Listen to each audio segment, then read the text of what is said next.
Good morning, viewers. Namaskar. Ram Ram.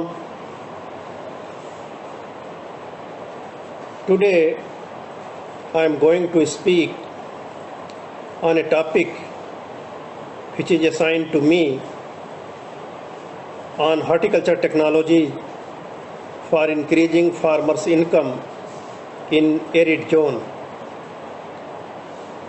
Viewers, as you all aware that country is facing serious problem, that is pandemic situation of COVID-19,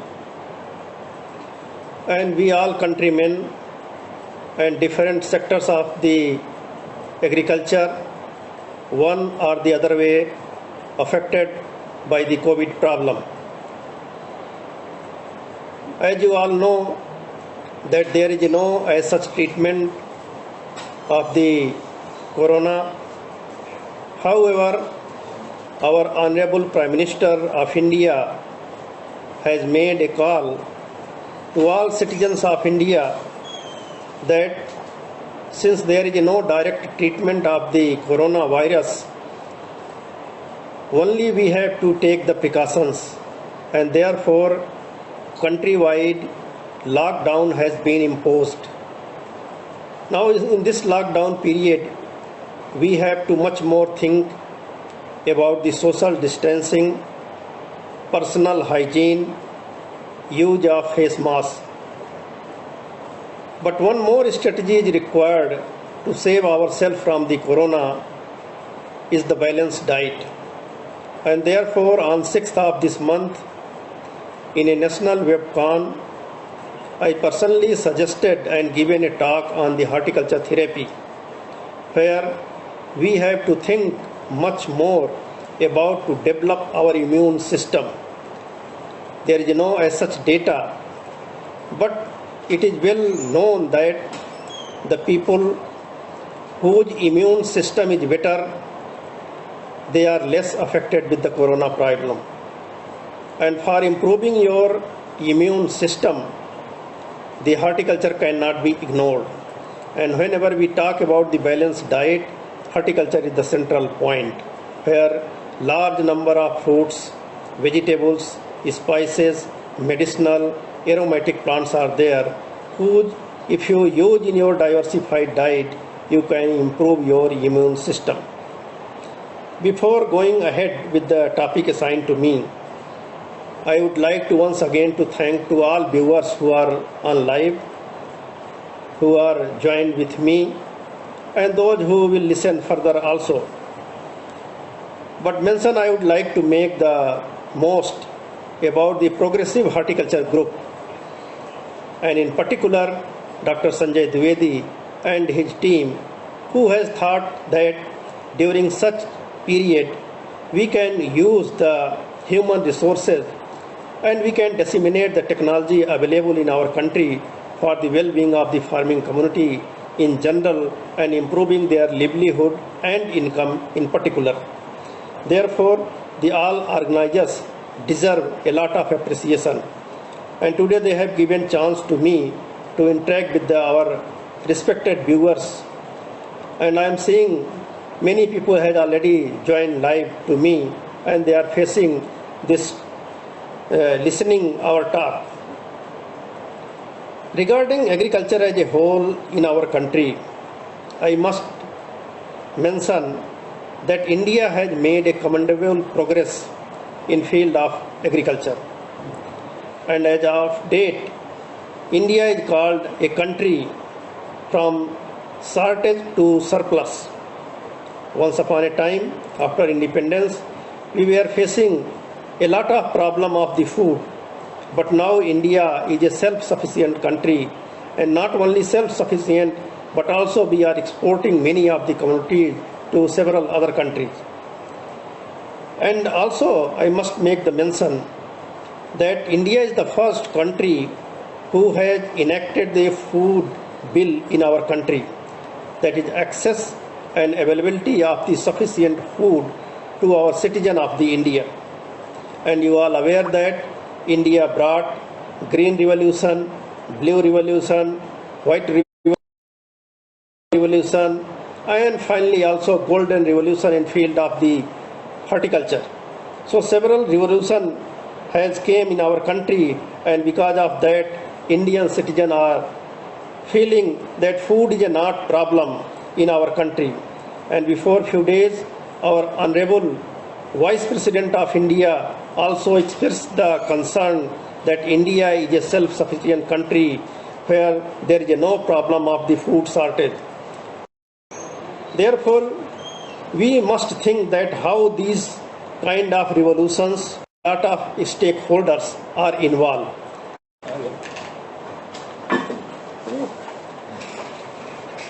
There was some safety problem, sorry. So I was mentioning that the tremendous growth of agriculture is not because of one person, but country as a whole, different sectors, different policy makers, agriculture scientists, our great farmers, everybody has contributed to bring this green revolution. And I must make mention that at present, in the leadership of our Honorable Agriculture Minister, Sri Narendra Singh Tomar ji, and ably supported by two state ministers, Mananiya Sri Kailash Chaudhary Sahab and Sri Purushottam Rupala Sahab, who are ably supporting and guiding in our agriculture in our country. And the overall monitoring of the Indian Council of Agriculture Research is being done by the Director General of the ICAR, Honorable Dr. T. Mahapatra Sahab, who always addressing us, who always talking us, who always guiding us that how the problem of the country can be addressed through agriculture system as a whole. So, in nutshell, I can say that Indian agriculture has made tremendous progress. But at the same time, we have to think more that demand is dynamic and future challenges which we have to face, rather our future generation has to face, is more complex than what is now. If we think about Indian agriculture, that our growth of Indian agriculture is revolving between 3 to 4% since last several years. The contribution of Indian agriculture in the national GDP has also declined sharply from the 61% to 13% as of date. The cropping intensity of the Indian agriculture is also not increasing, and it is also revolving about 146%. The climatic vagaries is another problem which we have to face. The land-man ratio is very much declining, and we can understand that in 1951, after independence in 1947, when the first census came in 1951 about the crop cutting survey as well as about the area production of the different communities, the per capita land availability was 0.91 hectare, and which has been drastically reduced now to about just 0.23 hectare. So this we can very well understand that the land is shrinking, per capita availability is reducing, water is another crisis. But one more point on this occasion I would like to mention that in 1960, the 1 hectare land was supporting to only 3.3% in our country, which became reduced in 2000. This has come down, and 1 hectare land is supporting to 7.3%. And in 2000, this has come further down, and the 1 hectare land is supporting now 9.6%. Now we can very well understand that the pressure on the per hectare land, and particularly the arable land, is so much increasing. Therefore, we have to devise our strategy so that we can face the future challenges. But if we look back about the Indian horticulture, which is a sub-sector of the Indian agriculture, this is growing at faster rate. Among the agriculture sector, there are many sub-sectors where growth is better.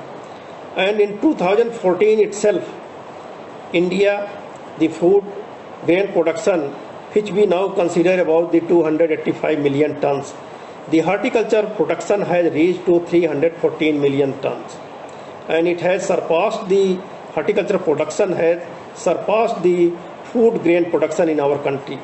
This clearly speaks that the horticulture is growing at faster rate.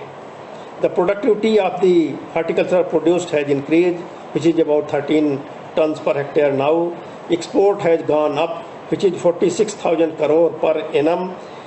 Growth rate of horticulture is also about 6%.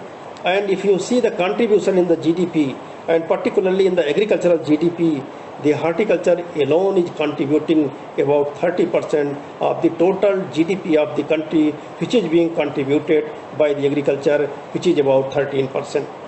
The availability of the fruits and vegetables, that is per capita availability of the fruits, it is more than 200 grams, and 378 grams of the vegetable now it is available to our citizens of India. Our global share of the horticulture is more than 13.5%. This itself speaks that horticulture sector has made a commendable progress, and not only the production but productivity and availability of the different horticultural commodity has increased at a faster rate. But the darker side again we have to visualize, we have to think accordingly, we have to chart our strategy. Even apart from the tremendous growth in the horticulture sector, the share of the global trade of India in the field of horticulture, it is hardly 1.5%. If you look back about the processing issue, processing is hardly 3 to 4%. There are many countries where 80 to 85% processing is being done. So post-harvest handling is another area. Even after much more production of the horticultural produce, 19% population of our country, particularly the rural women, they are anemic. About 44% of the children in our country below the 5 years age are underweight. Diabetes is another problem in our country, and it is growing day by day. This way we can think of that one way we have made a tremendous progress, but on the other side there are certain problems too which we have to think of.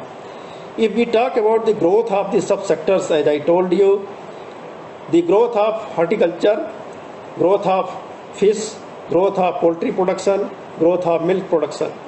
If we compare with the food grain production from 1951 to till date, the food grain there is a jump of 5.5 times. In the food grain production, about 5.5 times jump has occurred. But in case of milk production, 9.7 times jump has occurred after 1951. In case of horticulture, about 11 times production has increased. In case of fish production, about 15 times it has increased. In case of poultry, 48 times production has increased. This itself speaks that the production of the subsector is growing at faster rate than the food grain. Now for this growth, as I told you, as in case of agriculture, there was a different stakeholders involvement. Similarly in horticulture, this growth is because of there is a very good infrastructure, particularly research infrastructure has been created in our country, and particularly after sixth plan, the India has started giving much more emphasis on the horticulture also. And as on date, if we look back about the infrastructure facility available, particularly in the field of research, about 23 national institutes are available in our country, and those institutes, in 23 institutes, 13 are the Central Institute, 4 Directorate, and 7 NRCs, National Research Centers, exclusively working in the field of horticulture. There are 27 regional stations of these institutes. There are 13 All India Coordinated Projects working in the field of horticulture. There are 7 horticulture universities in our country which are exclusively working in the field of horticulture. There are 17 agriculture faculty located in different state agriculture universities which are devoted for the cause of horticulture. There are mostly horticulture department in almost all SAUs in our country. Besides that, science and technology, CSIR, DBT, DRDO, they are also contributing the basic research in the field of horticulture. Not only research infrastructure, but developmental activities are also going on in our country, which is being coordinated by the Ministry of Agriculture and Farmers Welfare, Government of India. And there is a separate post for the Horticulture Commissioner who is coordinating the horticulture development in our country. There is a National Horticulture Board, there is a Coconut Development Board, there is a Directorate of Cashew Research, there is a Directorate of Areca Nut and Spices Board, and in all state government there is a separate Directorate of Horticulture. They are also contributing about the research and development of horticulture in our country. So overall horticulture is a very growing sector. Now coming the aspect which I have to mostly concentrate on, the arid horticulture. Arid horticulture is one area which we have to think much more. As I told you, there is a shrinkage of the land-man ratio. Getting good land is very difficult.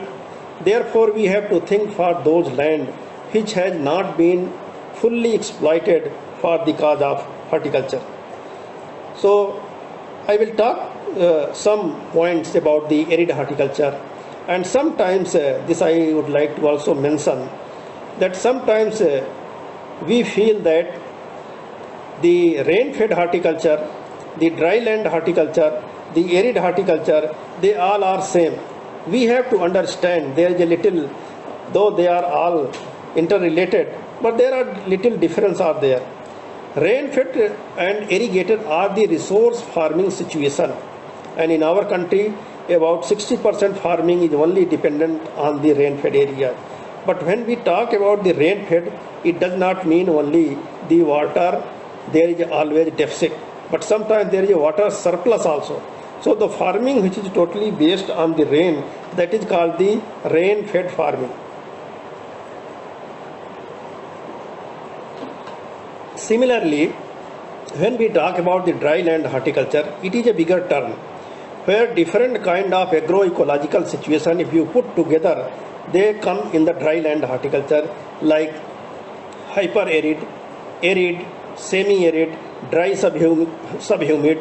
So all those, if you put together, then it is a large chunk of the edapoclimatic situation comes in our country, which is categorized as a dry land situation.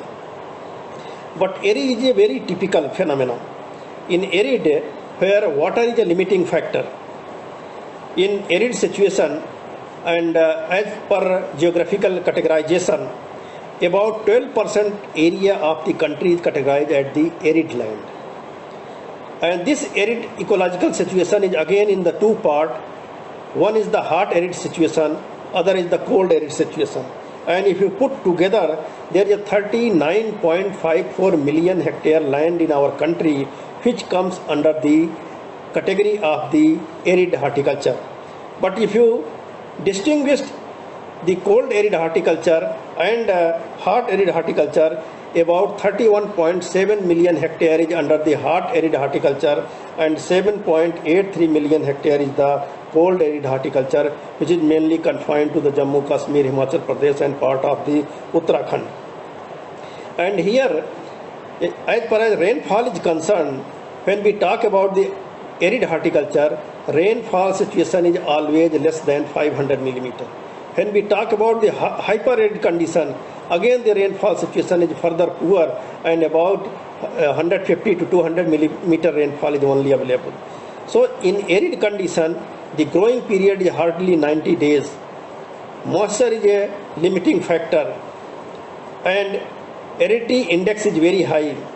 Drought is a natural phenomena of the life of the inhabitant of the arid region, and also temperatures are very extreme. Sometimes temperature goes up to 50 degrees Celsius in the summer and sometimes also sub-0 degrees Celsius. Rainfall is hardly 200-300 millimeter. Under such circumstances, how our farmers are surviving, you can very well imagine. But it does not mean that nothing is going on in our country in the arid horticulture. I must thank those who have thought about this kind of land resource this kind of ecological situation can be utilized by the horticulture. And the beginning has been started by the setting up of the All India Coordinated Research Project on the arid zone fruits. And after seeing the progress of the All India Coordinated Research Project on the arid zone fruits, a separate institute has been established in the Bikaner city of the Rajasthan, that is Central Institute for Arid Horticulture, in 1993, and it had completed about 26 years of its establishment. And after visualizing that arid horticulture can contribute tremendously in our country, this institute was established. And I must mention that when the institute was established, the area under fruits in the arid region was hardly about 7 lakhs hectare. Now it has gone to 14 lakhs hectare. And the production, which was 14 lakhs ton, now it has gone to 80 lakhs tons in our country. It means about 5 times of the area has increased, and about 6 times of the production in arid horticulture has increased. When we look back the share of the arid horticulture in our country, it is very negligible. It is about 1% only. But if we see the growth rate of the horticulture, it is resembling with the national growth rate of our country, which is about 6%. And in arid region, which is mostly found in the Rajasthan state of the country, which is the largest state also, about 10% spices and 15% of the medicinal aromatic plants are being produced in the Rajasthan alone, which is 10% of the total production in the country and 15% of the medicinal aromatic plant production of the country.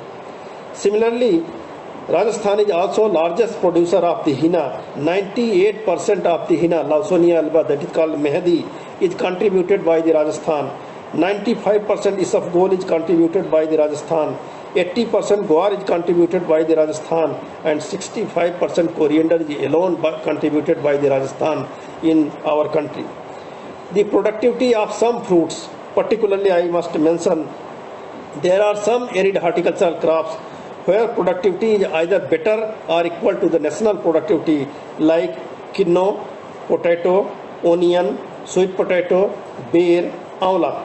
The productivity is either better or equal to the national productivity. And when we talk about the productivity, we have to also think for the quality production. And when we talk about the quality production in the arid region is always better than if you compare with the tropical or subtropical region of the country. And region is very obvious. Here the day and night temperature is very wide, and because of that region, the sugar synthesis is always better.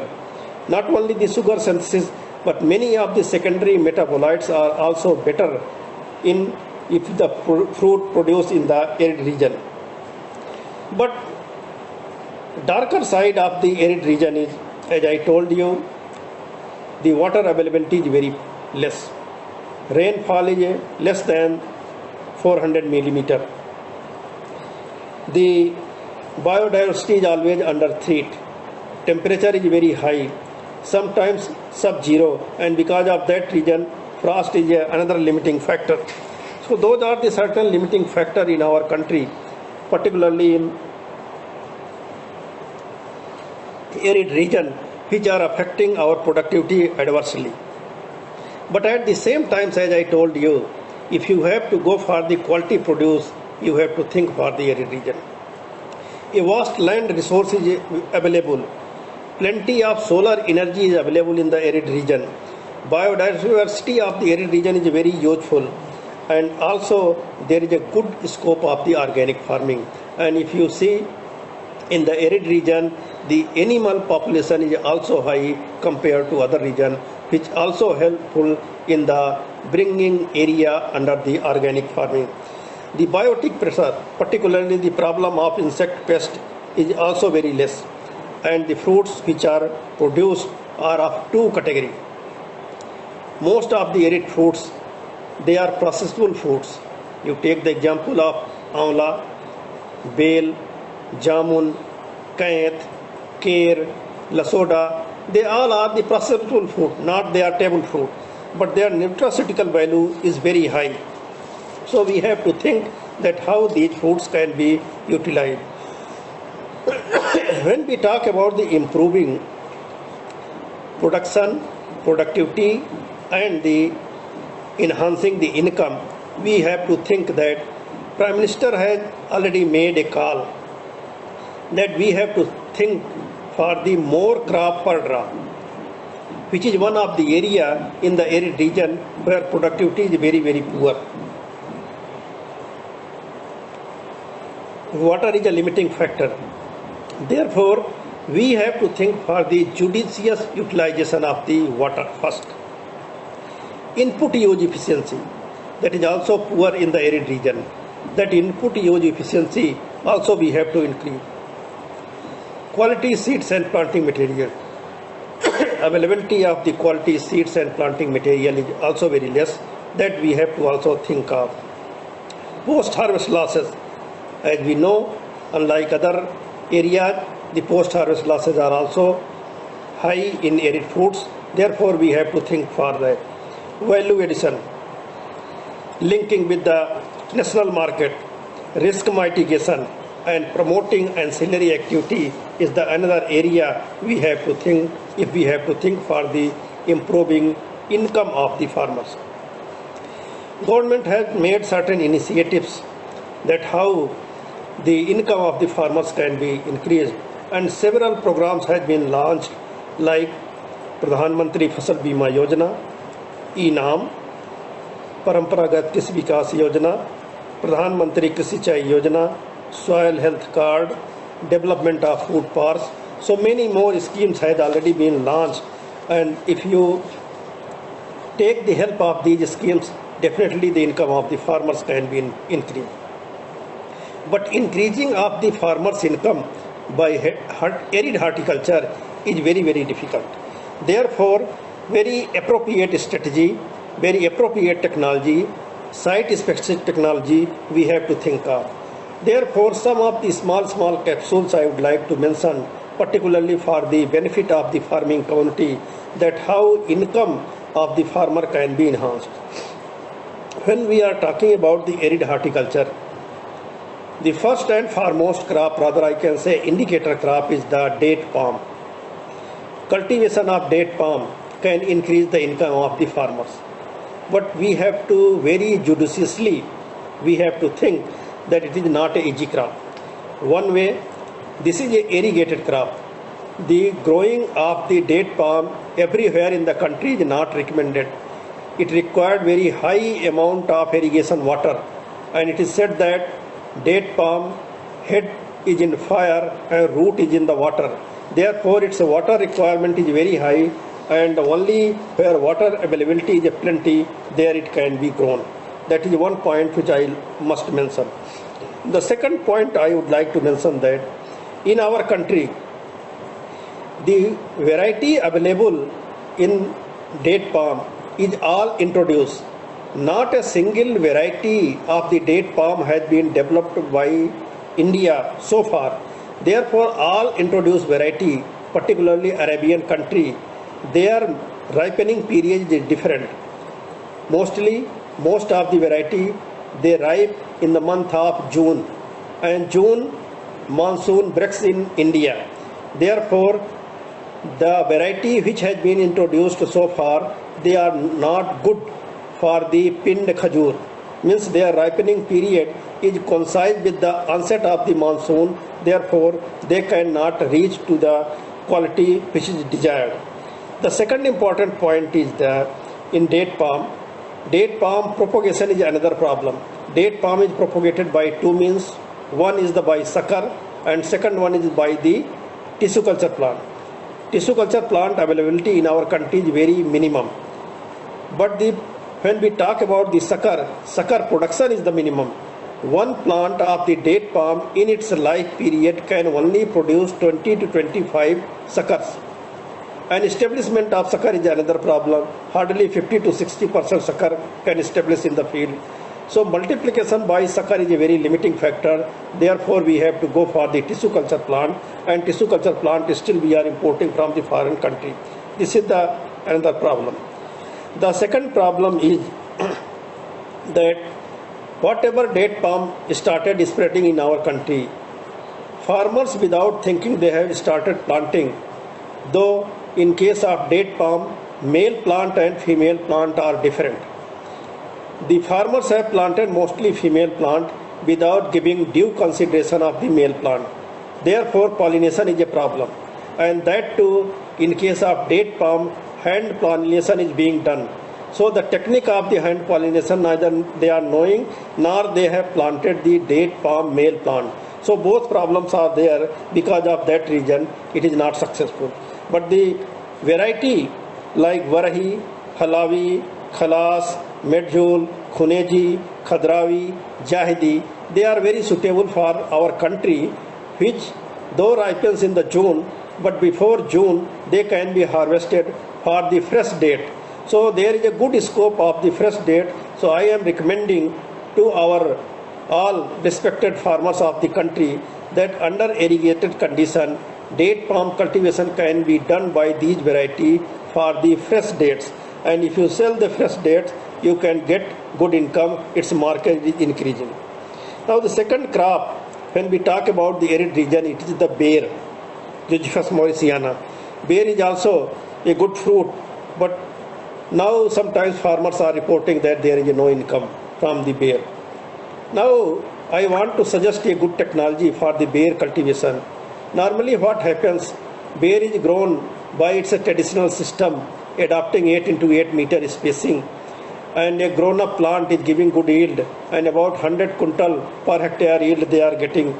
But the fruit size is of different, fruit quality is different, their maturity is not synchronizing, and the fruits which are inner size, they are ripen later than the fruits which are on the outer periphery. So different maturity they are getting. So because of that reason, a mixed kind of fruits they are selling in the market and they are not getting good income.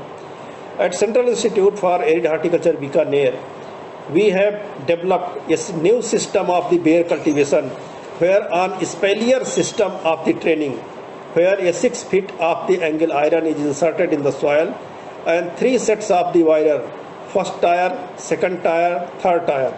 First tire we are running at 2 meter, then 4 meter and then 6 meter.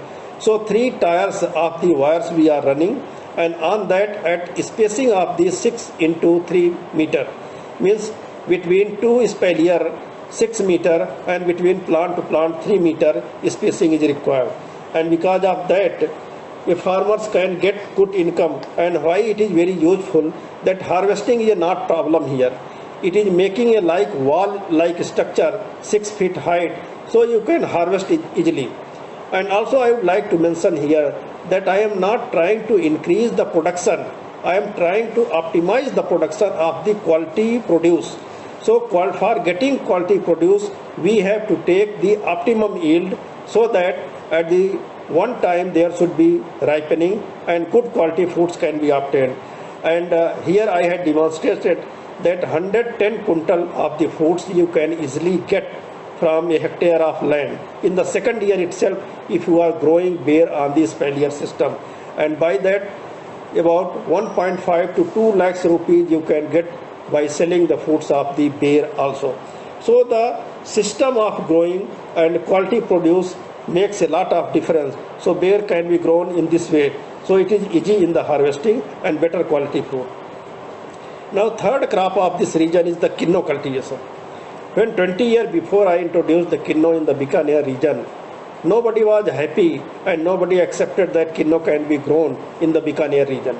But now you can see very well in the Bikaner that Kinno is coming in very well.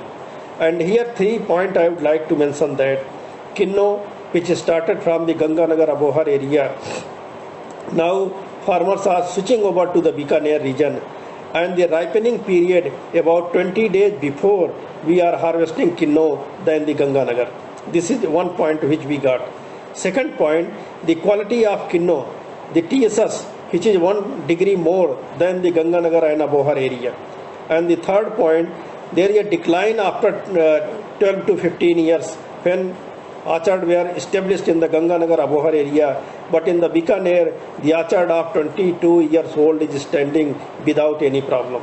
So here early harvesting we are getting, good quality we are getting, lesser seed we are getting and good income we are getting, and also decline is coming at the latter stage. Therefore, growing of the quinoa is one of the profitable venture for the farmers, and 1.5 lakhs rupees per hectare they can get by the quinoa cultivation if planted under the drip system. The third very important crop of this region is the pomegranate. Now a lot of farmers, particularly in the Balmer area, they have started growing of the pomegranate. Here I would like to mention that two variety. One is the Bhagwa and another is the Jalao seedless. They are performing very well in the arid region. But at the same time there is a problem also. Growing of the pomegranate in the high density orcharding of 4 into 2.5 meter, accommodating 1000 plant per hectare, getting good income. But there are certain problems also. The problem is that in the hot arid region, cracking is the one problem. The second problem is the nematode, and third problem is the Bahar regulation. The Bahar, which is being obtained in the Maharashtra, is not applicable in the Bikaner region, means hot arid region. So our own Bahar, that is late Hast Bahar, we are promoting, and about 15 tons per hectare yield we are getting, and about 2 lakhs rupees per hectare we can get. But here size is a little limiting factor, as I told. Size we are not getting that big as we are getting in the Maharashtra and the Gujarat. But otherwise quality is almost good. Cracking is a problem, sun scale is a problem, nematode is a problem, Bahar regulation is a problem. These are some small problems are there. But the oily spot disease, bacterial wilt, which is very common in the Maharashtra, this region having least problem in hot arid region of these problem. Bale is another crop, Agal marmelas, which is coming up very well. Our regional station, Bejalpur, which is located in the Gujarat state, they have developed a very good variety of the bale that is called Goma Yasi. That Goma Yasi, it is the, I can mention that this is the first variety in our country which having a very rudimentary spines. Means we can say thornless variety, semi-spreading variety, and under rain-fed condition at the spacing of 7.7 meter, it can be grown very well, and 10 tons per hectare yield you can get, and about 1 lakhs rupees under rain-fed condition you can get by the growing of the bale crop. As you know, bale is a very useful fruit for the stomach ailment. So growing of the Goma Yasi variety under rain-fed condition, particularly semi-arid condition, is a very profitable venture. The another fruit is Aola. Everybody is knowing about the Aola, that is called Amrit Phal, a very good medicinal plant, good source of vitamin C also. But here Aola techniques also we have developed a double hedgerow system of the Aola planting. And by this double hedgerow system, where the plant to plant is only 5 meter spacing, and between two LAs we are giving to about 10 meter spacing. Therefore, by this system about 20 tons per hectare yield we are getting, and more than 2.5 lakhs income we are getting under rain-fed condition by growing the popular variety NA7. So this variety is very popular in the semi-arid condition. Jamun, another crops we all know, this is a fruit for the diabetic patient, and Goma Priyanka is a very good variety we have developed, and this can also be grown. This Goma Priyanka having very thin seed, and this can also be grown at 7 into 7 meter spacing, and the fruits of Goma Priyanka is sold in the market about 100 rupees per kg. But only thing is these fruits are very perishable, so after harvesting we have to very quickly put in the market. Under one new crop I would like to also, there are many more crops in the arid region which we are working, but a crop which is called Lasoda, Cardia mixa, which most of the people of the subtropical and tropical region may not be knowing much, that this crop can be used as a commercial crop for the arid and semi-arid region, and this is very good for the making vegetable and pickles. I can show its a picture that this is the Lasoda fruit which can be very well grown, and this is first variety which we have developed at CIH Bikaner, this Lasoda Thar bold variety. and this is very good. This is the unripe fruit of the thar board. At this stage, its vegetable and pickle can be prepared. So this is a very good variety for the making pickle as well as the vegetable. But at ripening stage, it can be eaten also. And by cultivation of this thar bold lasoda, a farmer can get a lakhs rupees very easily. And this can be also planted as a boundary plantation. So this kind of crops can increase the income of the farmer without taking much care. The another area of the arid horticulture is the fruit-based cropping system. In the arid region, monocropping is always risky. There is a problem of the drought. There is a problem of less rainfall. There is a problem of sometimes biotic pressures. So monocropping is sometimes risky. Climatic uncertainty, everybody is realizing. When we talk about the climate change in our country, there are two regions. One is the coastal region, another is the hill and mountain ecosystem, and third one is the arid region, which is most prone to the climate change. And when we are talking about the climate change, we have to think for the arid region that how farmers' productivity can be made sustainable by the fruit-based cropping system. And at Bikaner, we have standardized one fruit-based cropping system, that is bear-based cropping system, where instead of growing bear at 8 into 8 meter spacing, we have recommended farmers to go for the growing of the bear 16 into 4 meter. Between two rows, there should be 16 meter distance, and between plant to plant 4 meter distance. So virtually about 150 plants you are accommodating per hectare without sacrificing the plant population. And in between two rows of the bear, you have to grow for the cluster bean during the Kharif season and mustard during the Rabi season. And all along 400 meter boundary of the four side, one side you have to grow lasoda, another side you have to grow bale, another side you have to grow khejri, and fourth side you have to go for falsa. So at a time, in a same piece of land management unit, you can get 7 type of products. So you can diversify the project, you can minimize the risk, and you can get the good income. So this kind of system we have developed for the arid farmers, where good income can be obtained. But we are not working on the fruits only. A lot of fruits are there where we are working. But apart from the bear, bale, amla, kinno, pomegranate, lasoda, falsa, tamarind, many crops are there, mulberry. But some arid vegetables we are also working. And when we talk about the vegetable, we have to understand that like date palm, khejri is the another indicator plant of the arid region.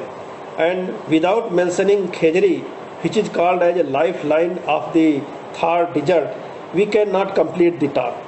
And this is the crop by which wealth of a farmer can be judged. If a farmer having more khejri plant, he is considered as a rich farmer. If a farmer having no khejri plant, he is considered as a poor farmer.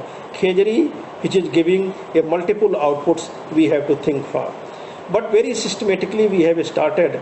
When this institute was established, we have asked the farmers that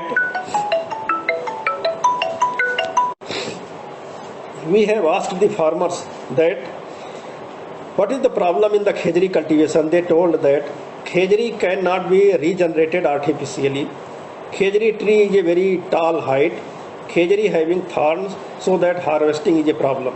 So we started working, and we have developed the first variety in the world, that is Thar Sobha variety, which is a thornless variety. We have started multiplication of the plant by the budding.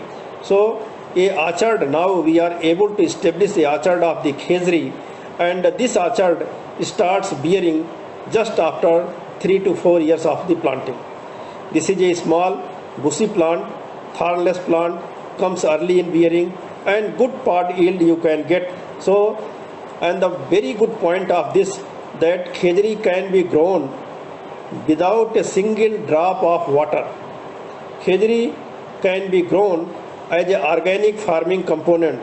So we are able to demonstrate that khejri can be grown organically Khejri can be grown under rain-fed condition, and a good income can be also obtained with the khejri.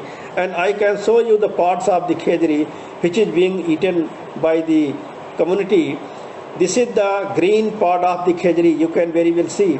And this can be eaten as a green part, as a vegetable, and also after dehydration, also you can use the khejri parts.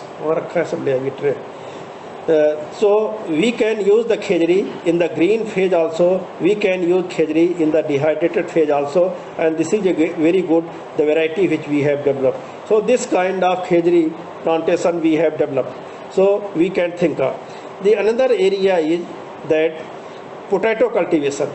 In arid region, nobody was thinking about the potato cultivation, but we have started potato cultivation in the arid region. And why people were not thinking the potato cultivation? That in the hot zone, particularly the northwestern part of the country, they are frost-prone area. And in the December, January, there is a problem of the frost, so potato cultivation was not in common in this region. We have introduced the variety from the CPRI Simla, and the variety like Kufari Chipsona, Kufari Fraisona, Kufari Jyoti, and Kufari Vasa, they are very well performing here under the arid condition. And the production has, which was reported about the 250 to 300 quintal, we are harvesting here 400 quintal per hectare in case of potato. Also, the problem of the frost we have managed. We are not growing potato by irrigating ridge and furrow system. Rather, we have grown potato in the sprinkler system like wheat cultivation, and we are able to manage the frost problem of the potato also. Kachri is the another crop. Some of the farmers of the southern part of the country may not be knowing about the kachri. This is a cucurbit which is you can very well imagine, and I can show you a fruit of the cucurbit here. This is a kachri crop. And this crop is very important industrial crop. This can be eaten as a vegetable. This is a sweet type of kachri, and for the first time our institute has developed a variety kachri AHK 119. So this is a variety which is a uniform type, and after dehydration its powder can be made. And the daily masala which we are eating now these days, that is the powder. About 25% powder of the kachri is mixed in all kind of masala as a base material. So this is a very industrial crop, very tasty crop. At ripening stage, you can eat as a chutney, you can make it a pickle, you can eat as a vegetable, you can dehydrate it, and you can mix in your masala also. So this is one of the important crop which is very common in this region. The another crop is the snap melon. This crop, I can show you the fruits of the snap melon. This is also kakadi, but please mind it, this is not the very common fruit kakadi. Its fruit weight is about 250 to 500 gram, and this is very good for also vegetable making. And now these days, this is the one of the fruit which is very common for making the ketchup. So ketchup can be made from this fruit. So this is called snap melon, and by cultivating snap melon also in the arid region and semi-arid region, farmers can get good income by cultivating these crops. Many other crops like bottle gourd, the first high temperature tolerant variety Thar Samriddhi we have developed, and that can be cultivated and a farmer can get good income. Same way, Matira is the another crop, that is watermelon. So high temperature tolerant Matira, that is Thar Manak, also we have developed. Now these days we have started onion cultivation. Onion, once upon a time, it was never thought that onion can be cultivated in the Rajasthan. But now onion is a major crop of the Rajasthan, and the productivity is better than the central part of the country. And we have started demonstrating onion cultivation in our country, which is coming up very well. And I am very much confident that the years to come, that onion will be one of the commercial crop of the arid and semi-arid region, which we are growing particularly in the Kharif season. We have standardized one technology that is called tunnel technology. This low-cost tunnel technology is also very important for the farmers, particularly for the arid region.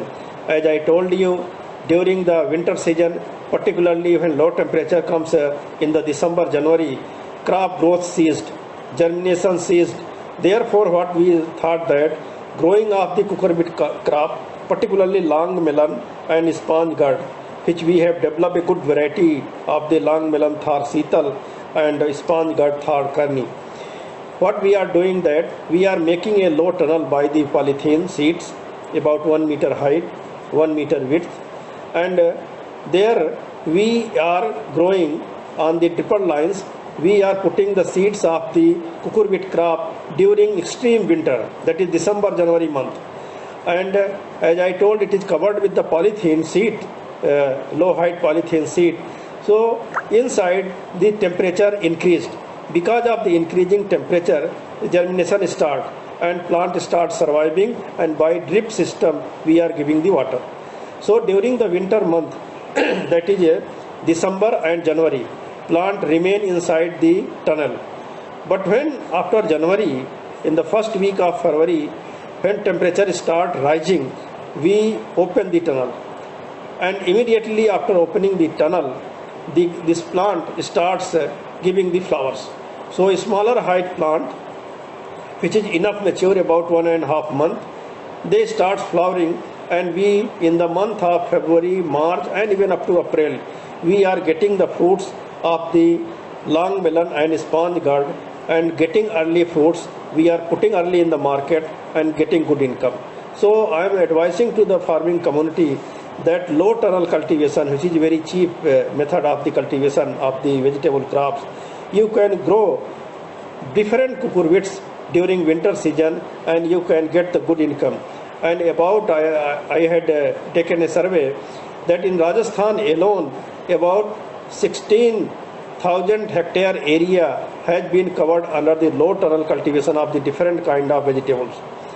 There are certain unusual crops, but mostly we are working on the cucurbits, solanaceous crops, several variety of the brinjals, sponge gourd, ridge gourd, bottle gourd, and some solanaceous crops like brinjal and chili. Some varieties also we have developed and they are performing very well on the farmers field. But some unusual crops and underutilized crops also we have started working, like aloe vera. Sometimes people are very fond of growing aloe vera, but unless you ensure the market, these crops are not beneficial. So aloe vera crops, first we should ensure the market, then we will start growing. The second point which I would like to mention here, that aloe vera having about 300 species, and there is a different kind of variation. But many times farmers are not knowing which crop I have to take. Therefore, I thought that today is the opportunity to show our farmers particularly and others also that they should understand there are broader three groups of the aloe vera. The first group is the aloe vera which is used for the cosmetic purpose. The second group is aloe vera which is used for the medicinal purpose. The third group is aloe vera which is used for the culinary purpose, means for eating purpose. So there are three major groups, and I can show you the leaf pad of all three groups that you can understand that what are the crops are there. Now I will show you. This is a leaf of aloe vera. People, you are knowing this is called also Ghrit Kumari or aloe vera or Guarpata. This is a Guarpata which is mostly used for the cosmetic purpose. And why it is used for the cosmetic purpose? Because its pad is very thick, its gel content is very high. So where gel content is very high, aloin content is less, thick pad, that is good for the cosmetic purpose. Because of the reason that in the cosmetic products, gel are mostly ingredient. The second one is the medicinal purpose. In the medicinal purpose, I am showing one of the aloe vera. This is a aloe vera leaf pad where the aloin content, which is a major active ingredient for the medicinal value, here that active ingredient is in higher quantity. So those aloe vera where aloin content is very high, they are used for the medicinal purpose. But a third type of aloe vera we have here identified. This is another kind of aloe vera, and this is used for the culinary purpose. Here, aloin content is lesser, gel content is medium. But because of the lesser aloin content, it is not bitter, and this is in the Rajasthan it is called sweet type of aloe vera. So we have to very well understand that the which kind of cultivation you want. You want either for the aloe vera for the cosmetic purpose, or aloe vera plant for the medicinal purpose, or aloe vera plant for the cosmetic purpose. Now again, one point I would like to mention that sometimes what you do, there is a confusion in the both type of aloe vera. So which is on the my right hand, this aloe vera is the sweet type, which is on the left hand, which the left side, this aloe vera is of the bitter type. So bitter type is for the cosmetic purpose, sweet type is culinary purpose. But how a common man can identify, this is a point. So the aloe vera which we have identified and registered, this is sweet type aloe vera. When it comes in flowering stage, the sweet type of aloe vera having purple color flower. Kindly note down, this is the kind of aloe vera for the first time this institute has identified from the Bikaner, and also we are registering this aloe vera. This aloe vera having purple color flower. Rest of the all aloe vera having scarlet orange color flower. So the only purple color flower aloe vera, which is called sweet guarpata, this is only recommended for the culinary preparation, and it can be used as a vegetable, it can be used as a pickle purpose, halwa, barfi, toffee, different products can be prepared by this sweet type of aloe vera. So plants are easily available in our institute, anybody can purchase. So cultivation of the aloe vera is also one of the profitable venture, but it also cannot be done in the rain-fed under the hot arid region, but in the semi-arid region it can be cultivated in the rain-fed condition also, but in the hot arid region it requires little irrigation. So aloe vera is another unusual crop. The one more crop I want to say that you may be knowing this is called Nagfani, cactus pear, and this cactus pear is also one of the crop, but the cactus pear which I am showing to you, this is not the thorny type of cactus pear, it is also a cactus pear, it is for the culinary purpose, it can be used as a salad, it can be used as a vegetable, and I can demonstrate you here itself that it can be eaten itself here. This can be eaten, little sour taste is there. So this is one of the aloe vera which we have identified here, that the sweet type of this cactus pear can be eaten for the vegetable and also as a salad. And it's a fruit is also very tasty. It's a fruit, you can see very well here the fruits of the cactus pear. By this a very good quality of the squash can be prepared with a high antioxidant value. So the cactus pear is also one of the crop of the hot arid region which can be cultivated by the farmer, provided they should know that what kind of crops is required, what kind of variety is required, and what kind of agro technique is required. I am not mentioning much about the various agro technique, otherwise it will take time, like how its cultivation is done, what kind of planting material is required, how irrigation is done, how nutrient management is done, how plant protection is done, how post-harvest handling done. So many areas are there. But in short, I can say that there are many crops in the arid region. If properly you adopt those crops, go for the site-specific technique, rather advanced technique of the cultivation, good income can be generated. Now the one area of the generating income is the post-harvest technology.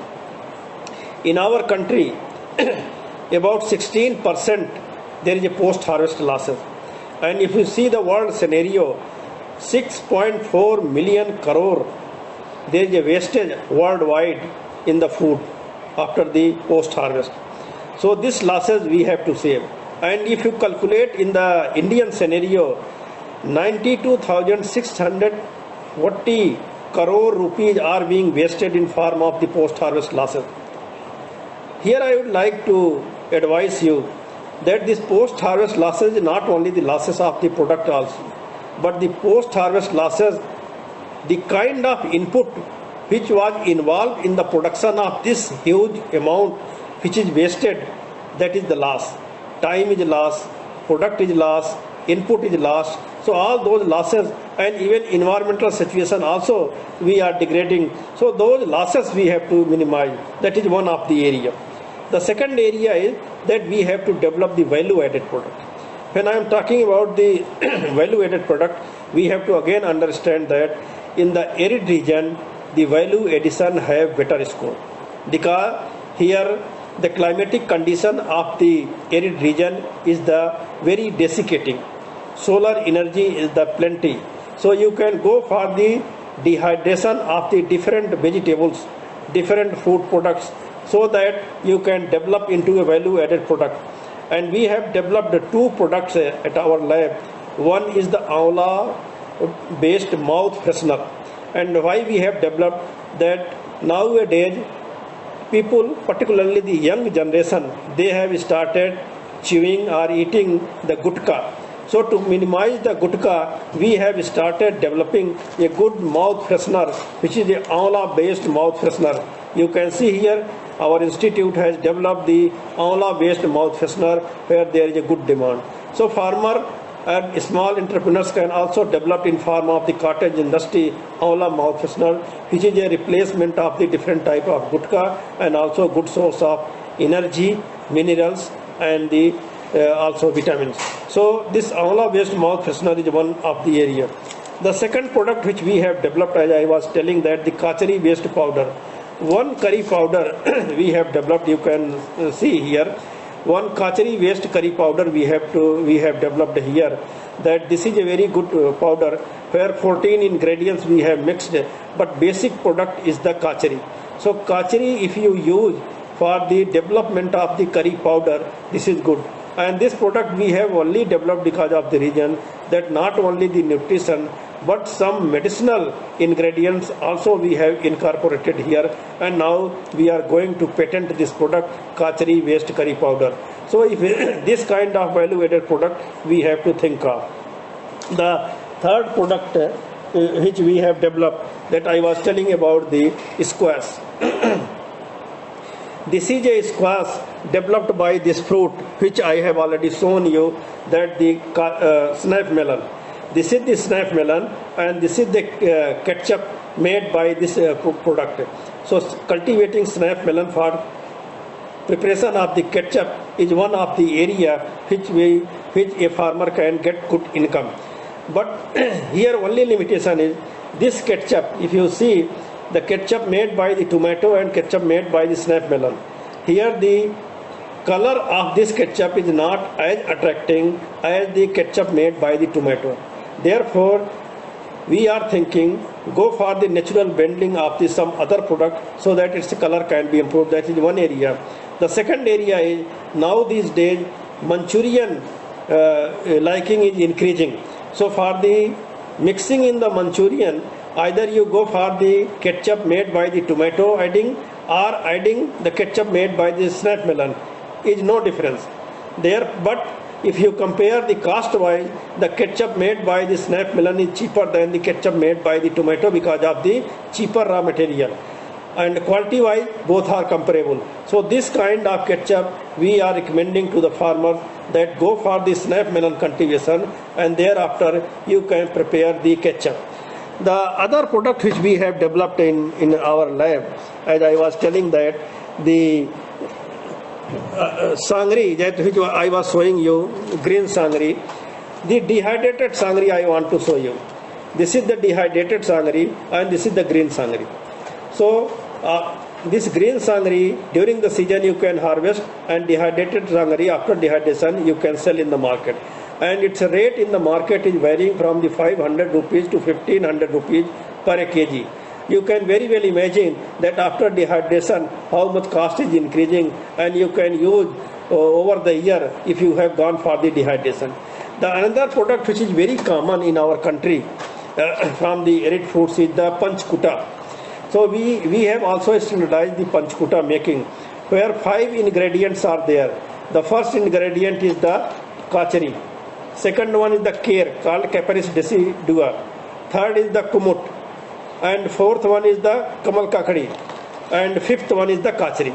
So 5 ingredients, if you dehydrate, mix together, a very good vegetable can be prepared. So this kind of panchkuta we are recommending to the farming community, that go for the brand value of the panchkuta and go for the organic cultivation of these ingredients, and you can get a good income. So this kind of product we have developed. But in the arid horticulture as a whole, I would like to suggest to our farmers particularly that arid horticulture is an upcoming venture. Getting area under the good land in the tropical and subtropical region for the horticulture expansion is not possible. Therefore, we have to go for the judicious utilization of the arid and semi-arid region by growing these kind of fruits like date palm, pomegranate, bear, bale, amla, tamarind, custard apple, lasoda, mulberry, karonda, falsa. These kind of crops are very useful. Similarly, the crops like khejri, kachari, snap melon, bottle gourd, tomato, long melon, sponge gourd, moringa. There are many vegetables which are finding place in the arid region that can also be grown. And if we have to increase your income, not only cultivation part but also linking with the market is very, very essential. And other secondary enterprises we have to also promote. Now your youth, young children, young boys, they are coming forward, and many secondary enterprises can be integrated with the arid horticulture like beekeeping, poultry, fish rearing, mushroom cultivation. So all those, if you put together, definitely your income can be enhanced. So today I am once again thankful to the organizers that they have arranged this kind of conferencing, and through the web I am trying to address and trying to bring forth the importance of horticulture, particularly arid horticulture in our country, so that we can make the horticulture economical. Thank you. Jai Hind. If there are any question, any query, I am ready to reply.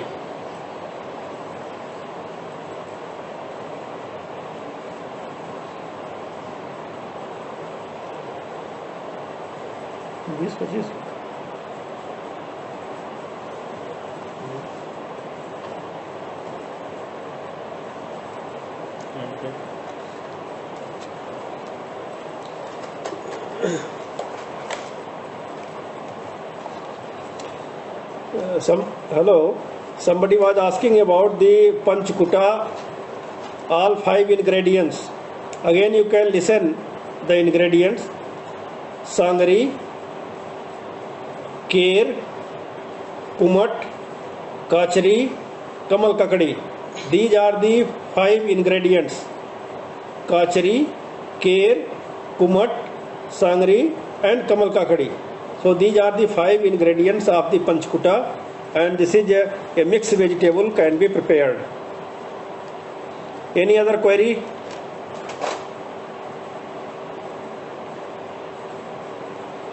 Somebody is asking my mobile number. They can note down 9483509653. Many of the viewers, their photograph I can very well identify. I am grateful to them that they have listened to me.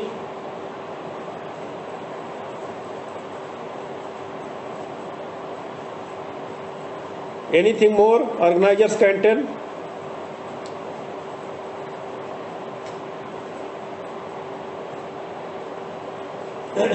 I am still ready to respond if some queries are there. Thank you. Please take care, particularly with the social distancing, hand hygiene, using face mask. Be safe, be careful. Thank you.